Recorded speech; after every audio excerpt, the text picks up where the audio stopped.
माँ, बेटा और बहू तीनों डाइनिंग टेबल पर बैठकर खाना खा रहे थे। खाना खाते खाते बेटा अपनी पत्नी से बोला, नीता, तुमने आज भी दाल रोटी ही बना दी। कम से कम खाना बनाने में तो आलस मत किया करो। अभी तो रहती हो, कुछ अच्छा भी तो बना सकती थी। नीता बोली, बनाने वाली तो मैं आज सूजी का हलवा थी, लेकिन सूजी आई नहीं, मैंने कल ऑर्डर करी थी। कोई बात नहीं, कल बना दूंगी। किचन में कुकर की सीटी सुनाई देती है और खाना खाते खाते नीता किचन में चली जाती है। किचन से वापस आकर डाइनिंग टेबल पर बैठते हुए नीता कहती है कि आलू पकाने के लिए रखे थे, शाम को आलू की टिकिया बनाएंगे। उसकी सासू माँ भी ये सुनकर खुश होती है। नितिन बीच में बोल पड़ता है, ये अच्छा है, दोनों बहुत मजे करते हो, अपने पसंद की चीजें जो बनाकर खाते हो। तभी डोरबेल बजती है। सुनीता फिर से खाने की टेबल से उठकर दरवाजा खोलने चली जाती है। दरवाजे पर डिलीवरी बॉय सूजी लेकर आया होता। पार्सल लेकर अनीता फिर से डाइनिंग टेबल पर खाना खाने बैठती है। तब माँ बेटे से कहती है कि तू दरवाजा खोल देता, बेचारी को खाना खाते समय भी सुकून नहीं है। बेटा कहता है, सॉरी माँ, मैं नहीं उठ सकता, मुझे ऑफिस जाने के लिए देर हो रही है। नितिन खाना खाकर ऑफिस की तैयारी करने के नहीं अपने रूम में चला जाता।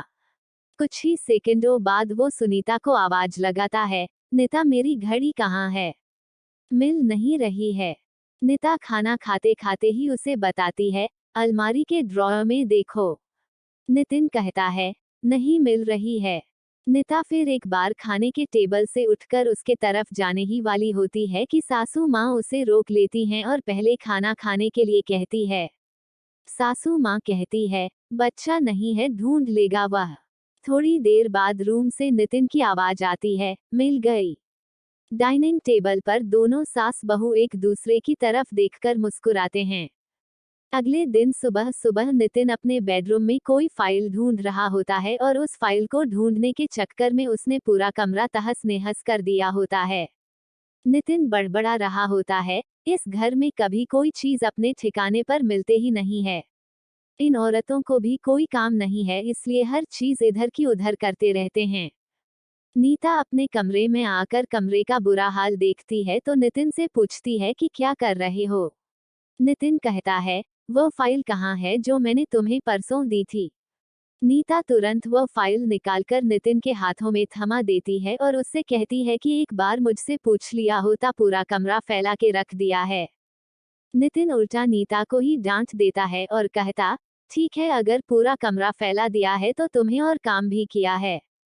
यही काम पूरा दिन करते बैठो। कभी कभी लगता है मुझे हाउसवाइफ से शादी करनी ही नहीं चाहिए थी। इतना बोलकर नितिन ऑफिस के लिए निकल जाता है।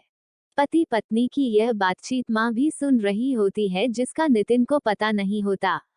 अब माँ और नीता नितिन को सबक सिखाने के लिए प्लान बनाते हैं। अगले दिन सुबह सुबह जब नितिन नींद से जागता है तो नीता को चाय के लिए चिल्ला कर कह रहा होता है।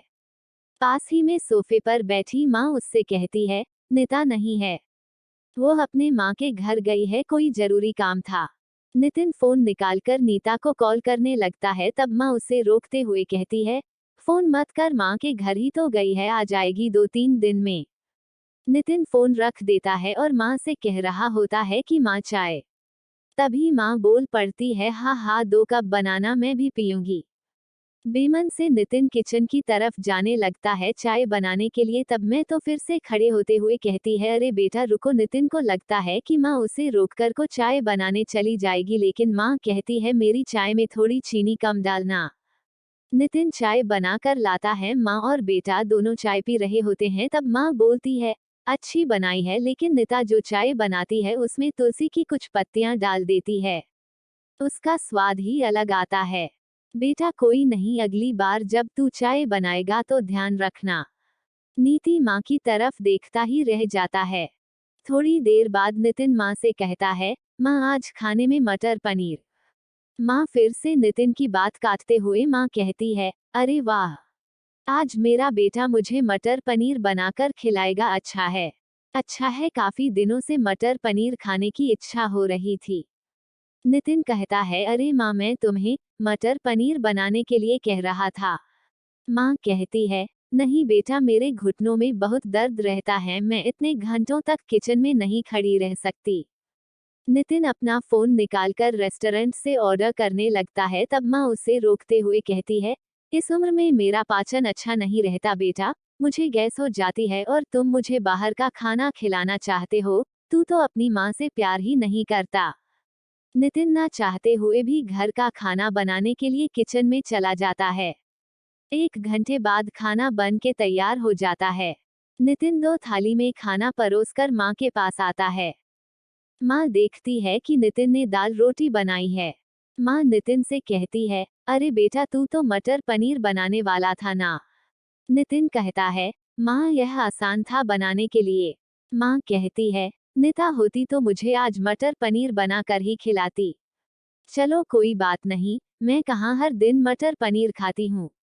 आज भी दाल रोटी ही खा लूंगी। आ बैठ, साथ में मिलकर खाते हैं। दोनों बैठकर खाना खाने लगते हैं। नितिन ने पहला निवाला मुंह में रखा ही होता है कि माँ उसे कहती है, अरे बेटा, दाल में नमक थोड़ा कम है, जाकर जरा नमक लेकर आ। नितिन खाते खाते उठता है और किचन से जाकर नमक लेकर माँ को देता है, फिर अपना खाना खाने बैठता है। बीच में ही माँ खांसने लगती है और नितिन से कहती है, अरे बेटा, खाना गले में अटक गया है, थोड़ा पानी लेकर आ। नितिन फिर से खाना खाते खाते उठाता है और पानी लाकर माँ को देता है। इन सब से नितिन के मुंह पर परेशानी साफ देखी जा सकती है। नितिन को अब महसूस भी हो रहा होता है कि जैसा बर्ताव वह नीता के साथ करता है उसे कितना बुरा लगता होगा। हालांकि नीता के मुंह पर कभी उसने शिकन नहीं देखी थी। माँ यहीं नहीं रुकती, खाना खाके हो जाने पर माँ नितिन को थालियां धोने के लिए कहती है। फिर माँ अपने बेड पर आराम करने लगती है। तब नितिन को चादर ओढ़ाने के लिए कहती है। उसके बाद जब नितिन रूम से जा रहा हूँ था तब उसे रोक करे सी कम करने के लिए कहती है। इन सब कामों से आप परेशान हो जाता है लेकिन कुछ बोल नहीं पाता।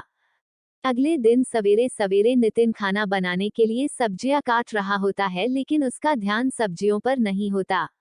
वह नीता के बारे में सोच रहा होता है और पछतावा कर रहा होता है कि वो कितना गलत था कि हाउसवाइफ का काम आसान होता है। तभी बेख्याली में उसकी उंगली कट जाती है, उससे खून बहने लगता है और वो बेसिन में अपनी उंगली धोने के लिए चला जाता है। तभी नीता उसके पास आकर उसके हाथों में पट्टी बांधने लगती है, यानी कि नीता कभी माँ के घर गई ही नहीं थी। ये तो सास बहू के प्लान का हिस्सा था जिससे वह नितिन से छुपकर उसी घर में रह रही थी। नितिन नीता को देखकर काफी खुश हो जाता है। नीता से कहता है, घर का काम हम दोनों मिलकर क्या करेंगे। नीता पूछती है, ऐसा क्यों। नितिन कहता है कि मैं घर का काम सीख जाऊंगा और घर अगर हम दोनों का है तो घर का काम भी हम दोनों का ही होना चाहिए।